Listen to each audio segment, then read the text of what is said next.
chapitre 5, verset 16. Rachetez le temps, car les jours sont mauvais. Bien aimé, ici, on parle de racheter le temps. Chaque fois qu'il est question de racheter le temps, il y a 3 déclarations qui sont faites. La première, elle est évidente. Ça signifie que s'il y a une denrée qui manque, s'il y a quelque chose qu'on n'a pas, c'est le temps. C'est comme si, dans certains films, on renverse le sablier du temps et la quantité de sable qui est en haut, chaque jour qui passe, diminue. Chaque moment qui passe, diminue. Et cette réalité-là doit concerner chacun d'entre nous. Parce que tout ce que nous faisons est enfermé dans le temps. Nous naissons un jour et nous partons un autre jour. Mais entre les deux, la façon dont nous fixons les rendez-vous, la façon dont nous prenons nos décisions, tout ce que nous faisons est lié au temps. Et ce temps-là ne manque plus, ou du moins ne suffit plus. Il devient de plus en plus rare. C'est pourquoi ici, les Écritures nous demandent de racheter le temps. Et quand tu rachètes le temps, ton cœur là, tu l'appliques à la sagesse. Ta façon de vivre n'est plus la même. Ça, c'est la première vérité. La deuxième vérité, quand on demande de racheter le temps, ça veut dire quoi? Ça veut dire que nous sommes dans une situation d'urgence. La situation d'urgence, c'est quoi? C'est que nous devons poser un acte et on doit le poser maintenant. Si on le reporte, alors il y a péril. C'est-à-dire, il y a danger. C'est pourquoi vous voyez à l'hôpital souvent, il y a une pathologie d'urgence. Les malades qui arrivent là-bas, on doit les soigner maintenant. Le médecin ne peut pas les regarder et va dire, bon, toi tu attends un peu. C'est pas possible. Nous sommes dans une situation d'urgence. Et quand vous regardez autour de vous, quand nous regardons autour de nous, partout, tout nous invite à comprendre que nous sommes dans une situation d'urgence. Regardez vous-même, les questions de sécurité. Personne ne peut aller aujourd'hui en voyage sans se demander si on ne va pas couper la route. On parle du réchauffement climatique. Partout, bien aimé, des situations qui nous placent dans une circonstance d'urgence. Mais au milieu de toutes ces urgences-là, je peux vous dire qu'il y a une urgence qui appelle un péril beaucoup plus grand, mais dont personne n'est en train de se soucier. Et ce péril-là, il existe dans chaque pays. Et ce péril, il se joue de n'importe quelle frontière. Il n'existe aucun policier pour l'arrêter. Ce péril dont je viens de parler, il est présent dans chaque famille. Et si vous regardez bien, par moment, il se trouve même dans notre lit. Et ce péril dont je parle, c'est la mort éternelle. Et la mort éternelle nous place dans une situation d'urgence. C'est pourquoi il faut racheter le temps. Chaque fois qu'il s'agit de la mort, pas physique, mais la mort éternelle, aucun gouvernement n'est compétent. La formule la plus impressionnante que les scientifiques peuvent élaborer demeure totalement inopérante quand il s'agit du sort éternel des âmes. Ceux qui ont la solution, ce sont les enfants de Dieu, parce que Dieu vit en eux. Et la proclamation de leur bouche apporte donc la solution à ceux qui n'ont pas le Seigneur. C'est pourquoi, bien aimé, nous devons racheter le temps. Alors, la troisième déclaration que tu fais, quand on dit de racheter le temps, alors, elle t'invite à définir des priorités. Il faut définir des priorités. Et justement, pour vous dire, et pour vous aider à arrêter vos priorités, à les définir, j'aimerais partager avec vous cette histoire qui est vraie, puisque le monde entier en est informé. Elle concerne l'histoire de la mission Apollo. Je crois qu'on en a déjà entendu parler. Voilà. L'histoire de la mission Apollo. Tout commence en 1945. La Deuxième Guerre mondiale vient de finir. Alors, ceux qui étaient des amis au départ, qu'on appelait les alliés, tout de suite commencent à se regarder comme des ennemis. Et déjà en 1949, le monde est divisé en deux grands groupes. D'un côté, nous avons les Américains, chefs de file, et puis derrière eux, leurs amis, on les appelle le bloc occidental. Et puis, en face d'eux, il y avait l'Union soviétique, avec leurs amis. Là, c'est le bloc de l'Est. Le problème de fond, c'était quoi? Qui allait gouverner le monde? C'était ça la question. Alors, au moment où le monde entier était convaincu que les États-Unis étaient la première puissance, à la surprise générale, l'Union soviétique sera la première puissance à mettre en orbite le premier satellite. On l'a appelé le Sputnik 1. Quand ça s'est passé comme ça, les Américains se sont sentis totalement humiliés. Plus grave, avec un petit poste de transistor, enfin les petites radios là, tu peux même capter quand tu es aux États-Unis le son que ce satellite-là émet. Alors, les Américains ont vraiment vécu cela comme une honte. Ce qui va se passer, au moment où les Américains n'ont même pas compris ce qui leur arrive, les Russes, ils vont mettre encore un autre coup de poing. Cette fois-ci, vous savez ce qu'ils font? Ils envoient maintenant un être vivant dans l'espace. C'est un chien. Comme si ça ne suffit pas, ce qu'ils vont faire, l'Union soviétique sera la première puissance à tout faire pour pouvoir photographier la face cachée de la Lune. Vous voyez, non, la Lune représente toujours la même face à la Terre. Mais ce qui se passe de l'autre côté, là, on ne sait pas. Donc tout le temps, on a imaginé des choses. Qu'est-ce qui se passe là-bas? Les Russes étaient capables d'aller photographier cette personne. Ils étaient au sommet de leur règne. Et les États-Unis étaient où? En bas. C'est le rachat du temps là qu'on est en train de parler comme ça. Comme si ça ne suffisait pas. Cette fois-ci, les Russes vont envoyer une fusée. Ils seront les tout premiers à envoyer une fusée sur la Lune. C'est vrai qu'elle s'est écrasée à l'atterrissage. Mais les tout premiers à réussir cette grosse technique-là, c'est eux. Et maintenant, la série sur le gâteau pour achever les Américains. Cette fois-ci, ce qu'ils vont faire, ils envoient un être humain, c'est-à-dire un homme qu'on appelle Yuri Gagarin. Il l'envoie dans l'espace. Et puis, il le ramène. Bien aimé, les Américains étaient au bord de la honte. Mais c'est en ce moment-là, en 1961, que un jeune homme va devenir président des États-Unis. C'est le président John Kennedy. Et précisément le 26 mai de cette année, il va faire une déclaration. Et il dira, c'est vrai que les Russes nous ont supportés. Ils ont envoyé quelqu'un dans l'espace. Mais avant la fin de cette décennie, nous, Américains, nous serons capables d'envoyer un être humain vivant sur la Lune. Il va marcher sur la Lune et nous serons capables de l'amener vivant. Bien aimé, quand il a fini de faire cette déclaration, le 21 juillet 1969, exactement 8 mois après, la vision était en train de se réaliser. Pourquoi? Parce qu'un homme appelé Neil Armstrong marchait pour la première fois sur la Lune. Et cet homme a dit, c'est un petit pas pour l'homme, mais c'est un bon décision pour l'humanité. La vision venait de s'accomplir. Quelles sont les grandes leçons que nous pouvons tirer de cette histoire que je vous ai racontée? D'abord, au niveau des finances. Bien aimé, la mission Apollo, pour la seule année 1966, a demandé le financement de 45 milliards de dollars à l'époque. Ce chiffre-là, si je le mettais en francs CFA, pour l'écrire, il faut acheter un nouveau bic bleu. Parce que les zéros sont trop. Et même si tu es encouragé que tu réussisses à écrire, on doit masser ta main parce que tu auras des crampes. 45 000 milliards de dollars qui ont été nécessaires pour le financement de la mission Apollo. Mais bien aimé, dans le même temps, lorsqu'il s'agit de financer la mission donnée par le Seigneur Jésus-Christ, combien de fois nous sommes en train de trimer? Combien de fois nous sommes en train de souffrir? Bien aimé, je me rappelle moi-même, j'ai pris le temps de mobiliser au début de mon ministère, de mobiliser les jeunes gens à qui je voulais partager la vision missionnaire. Et je les ai amenés en brousse, loin des Gaulois, dans des villages, pour leur montrer ce que nous vivons sur le champ. C'est des jeunes étudiants, des jeunes travailleurs. Et je leur ai demandé 5 000 francs pour payer le transport, aller et retour, pour leur payer le petit déjeuner, le déjeuner, et le dîner, et cela pendant 7 jours. Faites le calcul, et c'est 5 000 francs suffisent. Voilà, mais c'est ce que je leur ai demandé. Mais je comptais sur le Seigneur, et aussi sur le corps de Christ. C'est-à-dire les frères en Christ qui sont là, je comptais sur eux. Et nous avons fait des lettres que nous avons partagées dans des églises. Ce qui s'est passé, c'est quoi? C'est que le programme a commencé. Le premier jour, les étudiants ont mangé.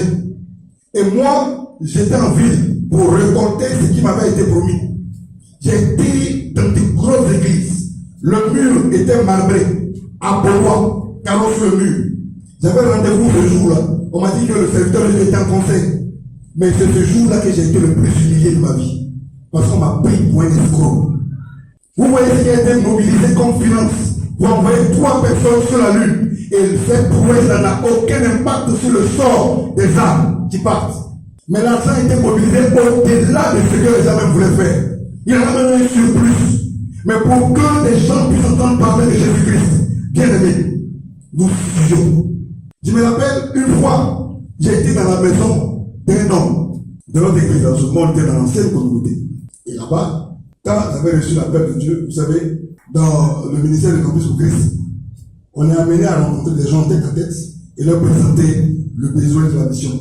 Et ils financent. Alors le frère, quand j'ai fini de lui parler, il m'a dit, mais c'est qui? Ça va pas dire tout le monde t'appelle évangéliste, que toi tu as pensé que tu es évangéliste. Moi, c'est quel côté qui est évangéliste, c'est moi. Est-ce que cette affaire-là, c'est une adresse qu'on présente comme ça? Non. Mais bien aimé, je suis sorti ce jour-là de son salon, mais en étant totalement effrayé, humilié, déçu. Je suis rentré dans la maison avec cette taille-là, mais en sortant, j'étais tout petit comme ça. Tellement pressé que j'étais que la terre s'ouvre pour que je puisse m'y cacher. Mais en réalité, les gens se comportent de la sorte pourquoi? Parce qu'ils n'ont pas compris la pensée de Dieu. La pensée de Dieu est clairement expliquée dans le livre de Psaumes en ce qui concerne la mission. Chapitre 24, verset 1 dit ceci. À l'Éternel, la terre et ce qu'elle renferme. Le monde et ceux qui l'habitent. On va aller pas à pas. Dieu, propriétaire de la terre, et ce qu'elle renferme. C'est-à-dire à l'intérieur de la terre. Chaque fois que tu creuses, que tu tombes sur de l'or, le propriétaire, c'est l'Éternel Dieu. L'uranium appartient à Dieu. Toutes sortes de minerais qui ont de la valeur aujourd'hui, qui peuvent courir les nations, ont pour propriétaire exclusive l'Éternel Dieu. La puissance des fleuves sur la terre, qu'on dévie pour pouvoir fabriquer des barrages, l'électricité qu'on reçoit à partir des barrages, cette lumière que vous voyez là, c'est la grâce de Dieu qui est en train de nous éclairer. C'est pourquoi tout ce qui est bien et position a pour propriété exclusive et éternelle Dieu seul. C'est pourquoi je vous demande d'imaginer un diamant au sommet duquel se trouve Dieu. Et en bas, à gauche, vous mettez toutes les personnes qui ont les ressources de Dieu. C'est-à-dire ce qu'on dit, Dieu l'a béni, comme si nous ne nous avait pas béni aussi. Donc, ceux qui ont les moyens, en grande quantité, comme en petite quantité, celui qui travaille, dès l'exemple tu finis de manger, et que il te reste encore quelque chose en main, qui fait partie de ces gens, ceux qui ont les ressources de Dieu. Et de l'autre côté, donc à droite, vous placez ceux qui ont le plan de Dieu. Ce sont ceux que Dieu a appelés soit à plein temps, soit à mi-temps, bref, toute personne qui porte le fardeau de voir l'œuvre de Dieu, du moins l'œuvre suprême, s'accomplit dans notre génération. Donc quand vous le voyez sur ce triangle, Dieu en haut, un groupe ici, ceux qui ont les ressources, et de là, ceux qui ont le plan, vous voyez qu'ils sont séparés. L'enjeu maintenant aujourd'hui, chaque fois que vous êtes en train de lire la parole de Dieu, l'intention de Dieu, c'est que l'ordre suprême soit accompli, c'est que la volonté de Dieu soit faite de manière à ce qu'un grand nombre d'âmes soient gagnées. Mais pour que cela soit, il faut que ceux qui ont les ressources de Dieu et ceux qui ont le plan de Dieu puissent se mettre ensemble. Parce que c'est ensemble qu'ils doivent conjuguer leurs efforts pour que l'œuvre de Dieu puisse se faire. C'est pourquoi il n'y a pas quelqu'un qui dit qu'il n'est pas concerné par l'accomplissement de l'œuvre suprême. Il n'y en a pas. Il n'y a pas quelqu'un qui va dire qu'il n'est pas concerné par la mission. Que tu sois vendeur d'orange, Dieu a mis entre tes mains une petite portion de ses ressources que tu dois mettre à la disposition de son œuvre. C'est pourquoi vous les étudiants, vous êtes en train de m'entendre aujourd'hui, vous qui ne travaillez pas encore. Demain quand vous allez travailler, et puis on va dire Amen a besoin de vous, et puis vous commencez à faire des calculs, c'est que vous n'avez pas compris la pensée de Dieu. Et c'est ça la pensée de Dieu. À partir de ce moment, vous devez comprendre que personne n'est propriétaire de quoi que ce soit. C'est pourquoi on dit ceux qui ont les ressources de Dieu. Et ensuite, ceux également, comme nous autres, que Dieu appelle à plein temps, nous ne sommes dépositaires de rien du tout. C'est pourquoi on nous appelle ceux qui ont le plan de Dieu. Mais malheureusement, ceux qui ont les ressources de Dieu se voient sur un piédestal. Parce que pour eux, c'est une sollicitation qu'on vient leur adresser. Bien aimé, ça n'a absolument rien à voir. Ça n'a absolument rien à voir. C'est pourquoi vous allez voir que Élie a dit même à la veuve, il aurait pu aller voir n'importe quel milliardaire de cette époque, mais il a préféré voir la veuve. Là où c'est sec, pour dire que Dieu est capable de faire pousser même dans les roches. Là où on ne peut pas prendre, Dieu Donc vous croyez même qu'il y en a. Pourtant c'est grave. Alors, bien aimé, une illustration de ce que je suis en train de dire. C'est par exemple lorsque Néhémie est en train de servir son roi. Et puis il a la mine serrée. Quand on lui parle, le roi lui parle et il dit non, c'est la muraille de Jérusalem là qui me préoccupe.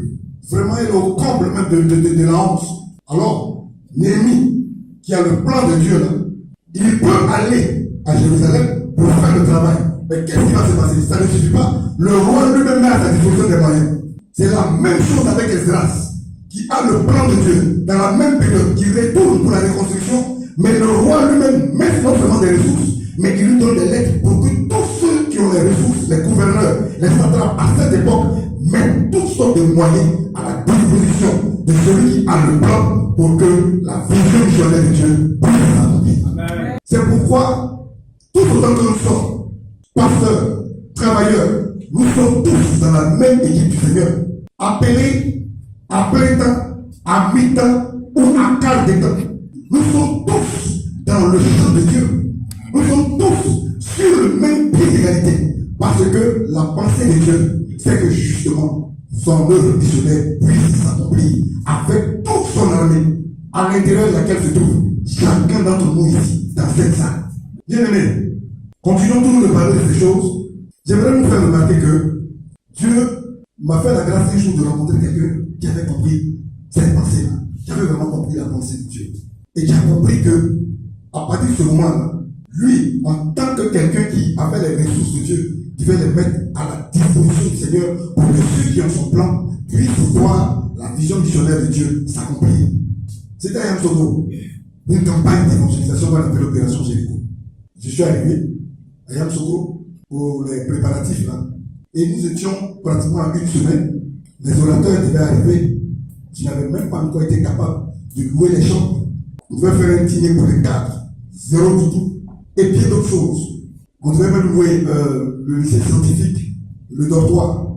On nous l'a refusé. Et même si on nous le donnait, les uns et les autres, comme on passait à pas de matelas dedans. C'était compliqué. Et j'ai vu Tanti Kwaku, qui est de notre église là. Elle m'a dit, Saki, va rencontrer ce monsieur. Il a les ressources de Dieu avec lui. Parce qu'il y a des gens qui ont des ressources, mais qui pensent que c'est pour eux. Malheureusement. Mais elle m'a dit, cet homme-là, il a les ressources de Dieu pour la mission. Je suis allé et j'ai vu un monsieur, pas grand détail. Il était assis dans un fauteuil beaucoup plus grand que lui. À peine si on le voyait. Et puis, je lui ai relaté mon problème. Quand j'ai fini, il a dit, pasteur, calme-toi.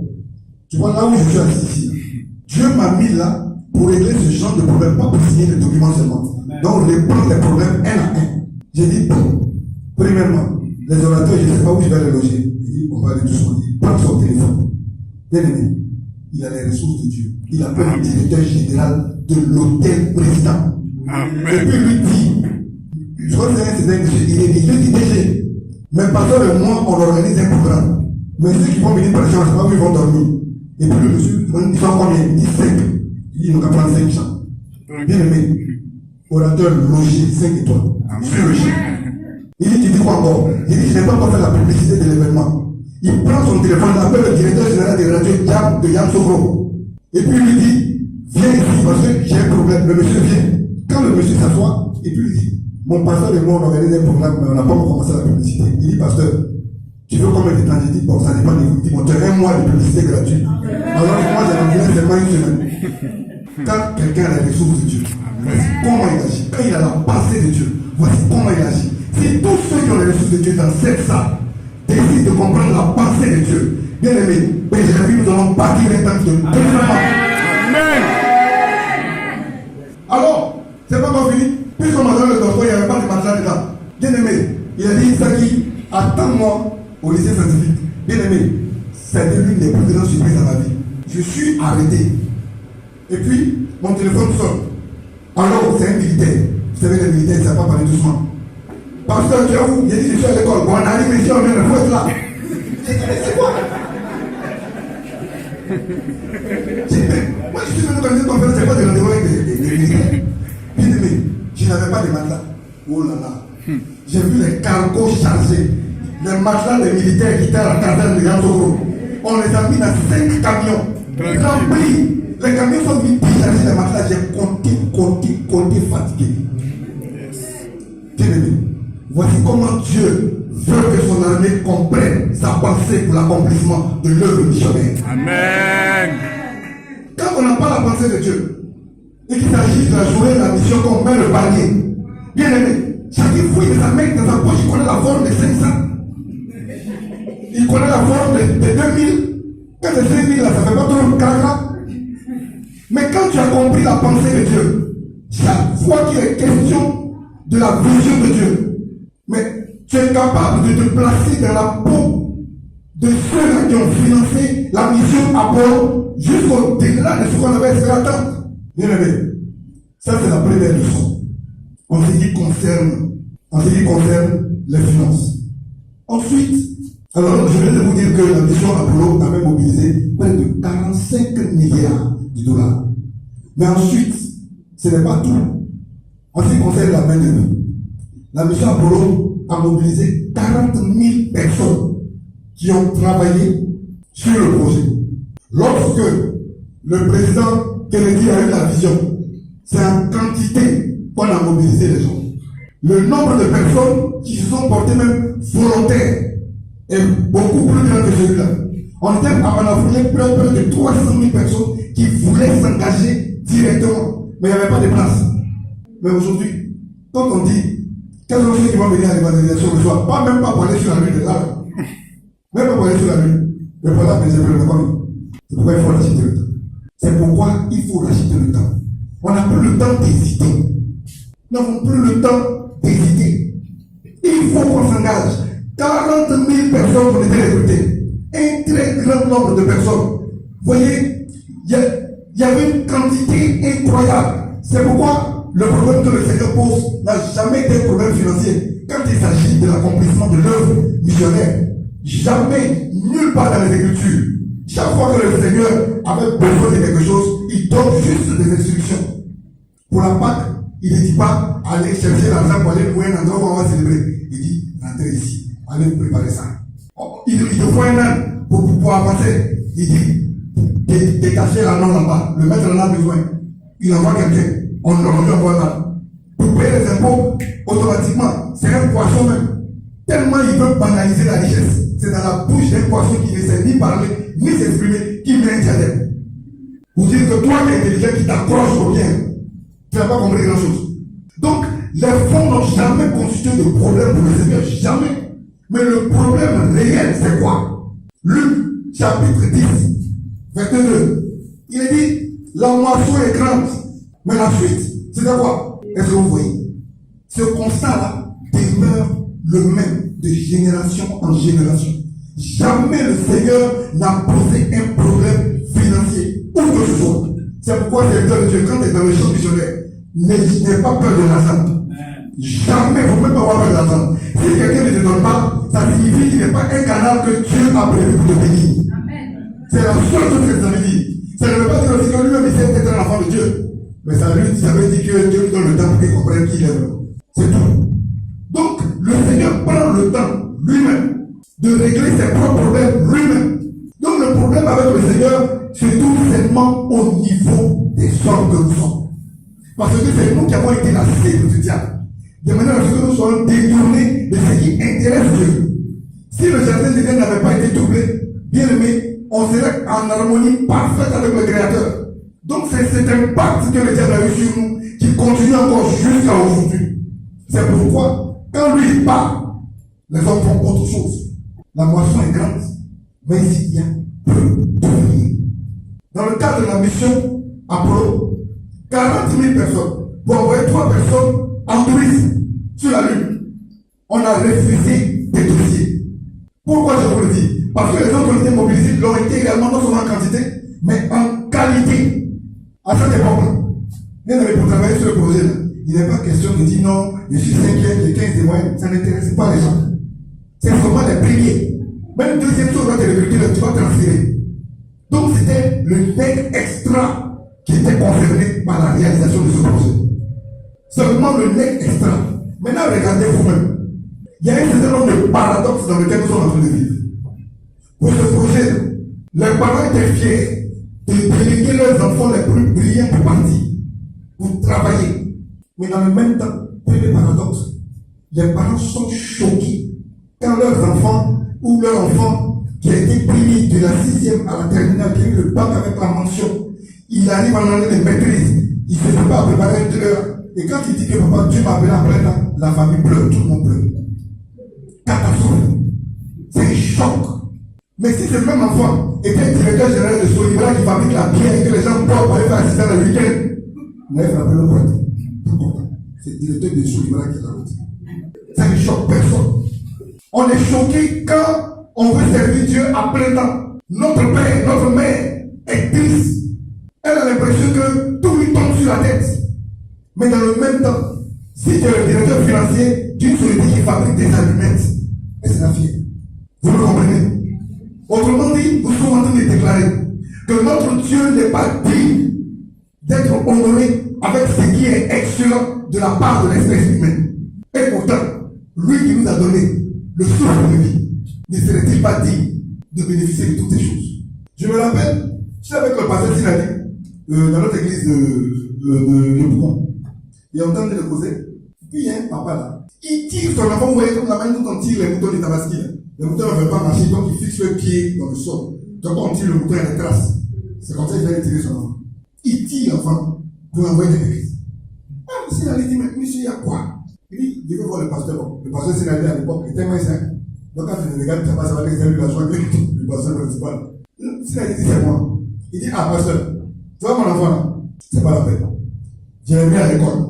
Il est dernier. On a changé d'école, il est toujours dernier. Il dit, bon, on va aller, tu vas faire mécanique. Mécanique là, il vole la batterie des clients. J'ai dit, bon, si c'est pas mécanique, tu vas faire menuiserie. Dans la menuiserie encore, il vole les rapports, les sites de son patron. Bon, comme il ne veut pas devenir quelqu'un, moi je vais le prendre, comme ça, tu vas le prendre pour faire pasteur personne.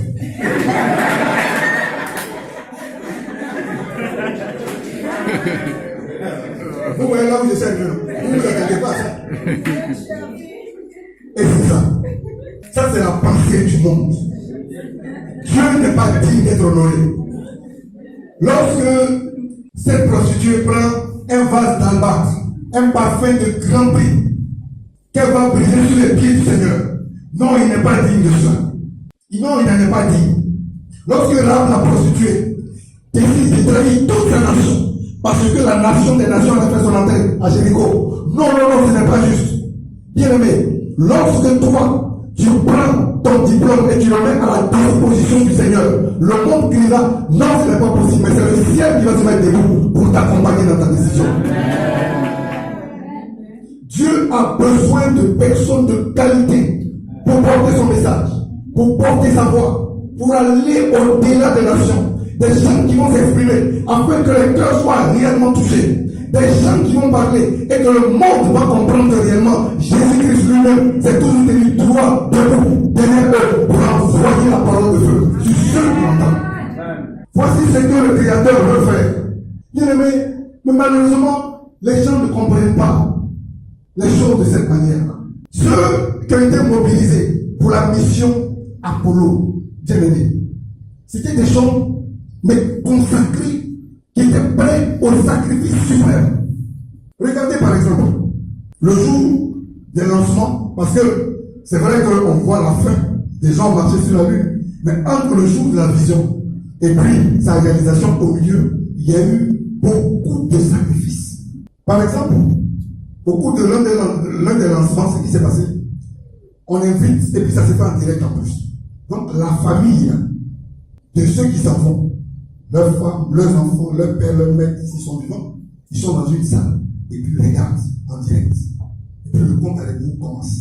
10, 5, 4, 3, 2, 1, 0, mise à feu. La fusée a commencé comme ça. Mais ça n'a même pas fait 5 secondes.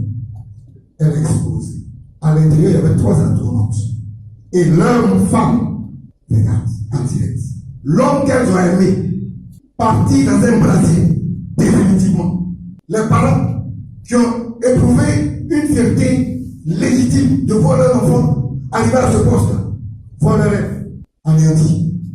Les enfants, petits enfants, qui ne vont plus voir papa revenir, ne savent même pas ce qui est en train de se passer autour d'eux. C'est leur monde qui s'écoule. Ces gens étaient tellement consacrés qu'ils étaient prêts à aller au sacrifice suprême. Mais bien aimés, regardez-nous aujourd'hui. On est dans une ville où il suffit tout simplement de sortir, d'aller faire du porte à porte. Et puis, tu es sûr que demain tu vas venir avec 23 personnes. Quelle entreprise? Qu'est-ce que nous faisons? Qu'est-ce que nous faisons? Dans certaines villes au Nigeria, bien aimé, ce n'est même pas possible de prêcher. Quand tu dois organiser un culte comme celui-ci, ou une croisade, tu écris à la préfecture pourquoi on t'envoie des cargos des militaires. Ils ont des armes et ils surveillent au nord du Nigeria. On ne peut pas faire ce genre d'activité. Ce n'est même pas possible. Au Maroc, pour pouvoir changer la serrure d'une porte d'église négative, il faut écrire au ministère de l'Intérieur. Et la réponse, ce n'est pas avant 3 mois. Parce que si on doit faire des travaux là, c'est contre la loi et on peut te mettre en prison. Mais ici, bien aimé, un samedi après-midi, nous sortons sans problème. Parfois même tu vas porter l'évangile à des gens, ils sont tellement contents qu'ils achètent un logo pour toi et mettent Coca-Cola dessus. Petit faut revenir encore. Oui, ce genre de personnes, nous en avons trouvé. Mais face à cette réalité, qu'est-ce que nous sommes en train de faire? Parce que le sablier du temps est renversé. Le sablier du temps est renversé. Pour terminer, j'aimerais dire que nous devons racheter le temps. Ayons à l'esprit ceci. 2 visions. Apollo et puis l'œuvre missionnaire. La vision Apollo comme la vision de l'œuvre missionnaire ont été données par 2 hommes. Mais la vision Apollo a été donnée par un homme mortel. Alors que l'œuvre missionnaire a été éditée par un homme éternel. De l'autre côté, avec la mission Apollo, le mortel a parlé. C'est une armée qui s'est mise tout de suite en ordre de bataille pour travailler d'une façon acharnée vers l'accomplissement de la vision. Mais de l'autre côté, l'homme éternel, le Seigneur des Seigneurs a parlé. Mais c'est des enfants indisciplinés qui vont dans tous les sens et qui ne regardent pas. C'est qui l'intéresse à lui. La mission Apollo avait à sa tête un homme dont la tombe est identifiable aujourd'hui. Mais quand il a parlé, bien aimé, il a enfermé sa vision dans un temps. Il a dit avant 10 ans. Mais 8 ans après, la vision s'est réalisée. Or, le Seigneur des Seigneurs continue de te parler, toi, encore aujourd'hui. Tu n'as pas encore commencé à t'inscrire dans cette grande vision. Il faut que tu rachètes le temps aujourd'hui. Je l'ai dit, le sablier du temps de notre vie est renversé. Nous ne savons pas quelle quantité il nous reste. Et le sablier de la vie de chaque personne sur cette terre est renversé. On ne sait pas quelle quantité de temps qu'il reste. C'est pourquoi nous devons racheter le temps et comprendre que le temps d'urgence dans lequel nous sommes ne nous donne plus le temps de reporter les décisions qu'on doit prendre aujourd'hui et maintenant. Si tu sens une boule de feu au nom de parler dans ton cœur, sache que c'est l'œuvre de cet esprit qui est en train de te presser pour te dire tu dois prendre ta place dans l'armée de Dieu. Si tu es porteur de ses ressources, alors mets-les à la disposition de sa mission. Si tu es porteur de son plan, alors consacre-toi à un service efficace, afin que le nom du Créateur, le nom du Seigneur des Seigneurs, soit glorifié. Que Dieu vous bénisse. Amen.